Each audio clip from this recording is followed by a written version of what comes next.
All right, welcome to The Explainer. Today we're diving deep into the powerful connection between Islam and the city of Jerusalem.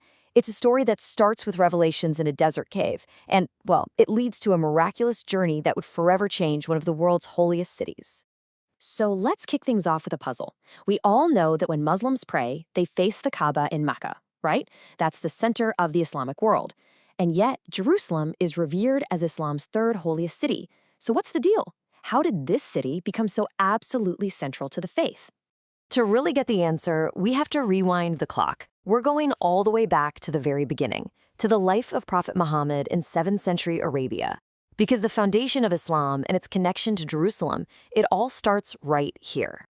Okay, so Prophet Muhammad was born in Mecca back in 570 CE, and his life was just, well, transformative. You can see on this timeline his life is marked by these huge world-changing moments, from that first divine message he received in 610 to eventually bringing all of Arabia together. This is the journey that charted the course for a new world faith. The real turning point came when he was 40. He was meditating in the Hira caves just outside Mecca during Ramadan when he received the very first message from God. And it was delivered by the angel Jibril, who you might know from Judeo-Christian traditions as Gabriel. So these messages kept coming throughout his life, and they were all compiled into what we now know as the Quran, which is considered the direct, unchangeable word of God. But there's another text, the Hadith, and that's a collection of the Prophet's own words and actions. Now keep this distinction in mind, because it's going to be absolutely crucial for understanding Jerusalem's role in all of this. His core message was simple, and it was revolutionary. There is only one God. But a message like that, it wasn't exactly an easy sell in his hometown of Mecca. You see, the tribe in charge of Mecca, the Quraysh, were polytheists. Their whole power structure, their traditions, were built around the worship of many idols. So when the prophet came along saying, nope, reject the idols, there's only one God, they saw it as a direct threat. And that, of course, sparked some serious opposition.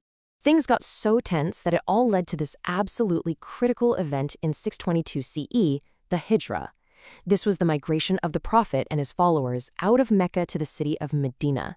It was such a big deal, such a turning point, that it actually marks day one of the Islamic calendar. So in Medina, the early Muslim community finally had a place to breathe, to build. They established themselves, they grew in strength, and by 630 CE, they actually returned to Mecca. But this time, they unified the city under Islam. And they did it mostly peacefully. Okay, so we've set the stage in Mecca and Medina.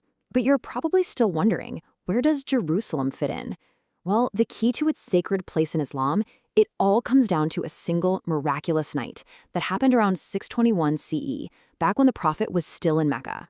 This event is known as Al-Isra wal-Mi'raj, or the Night Journey. And hey, remember how we talked about the difference between the Quran and the Hadith? This is where that really comes into play. This story isn't laid out in the Quran, but it's a cornerstone belief found in the Hadith, based on the Prophet's own accounts of what happened. The journey itself had two incredible parts. First, there was the Isra.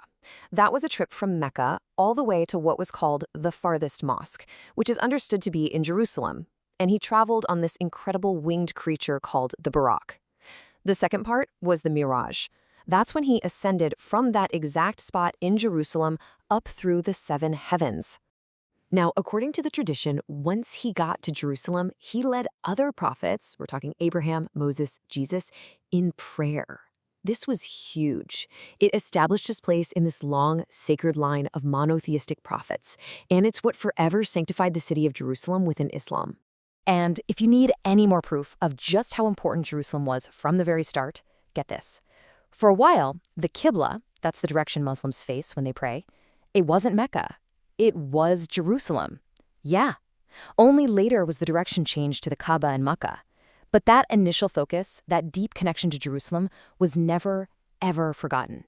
So, a miraculous journey is one thing, but you can actually see the legacy of this night carved into the stone of Jerusalem today.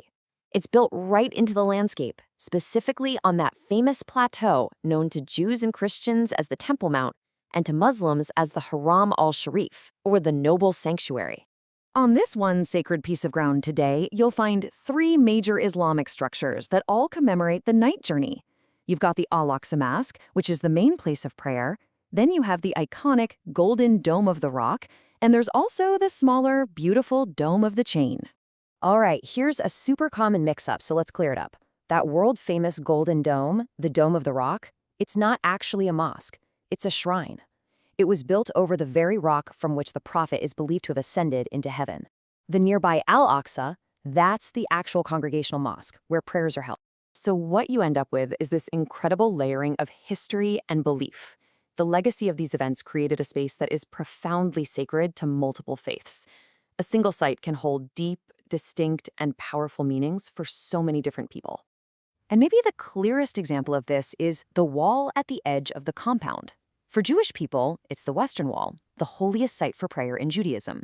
In Islamic tradition, this very same wall is known as the Burak Wall, the place where the prophet tethered his celestial steed, the Burak, before he began his ascension. One wall, two incredibly profound stories. This entire compound is managed as a Muslim religious site, and it's accessed through 11 different gates. And the way that access is handled today tells you everything you need to know about its contemporary significance. 10 of those gates are reserved for Muslims, with just one single gate designated for non-Muslims and tourists.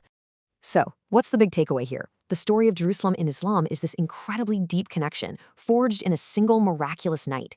It's a powerful reminder that one little piece of land can hold the absolute deepest truths for millions of people. And that really leaves us with a final question to think about. When a history is so deeply shared, how can that become a foundation for mutual understanding instead of a source of conflict?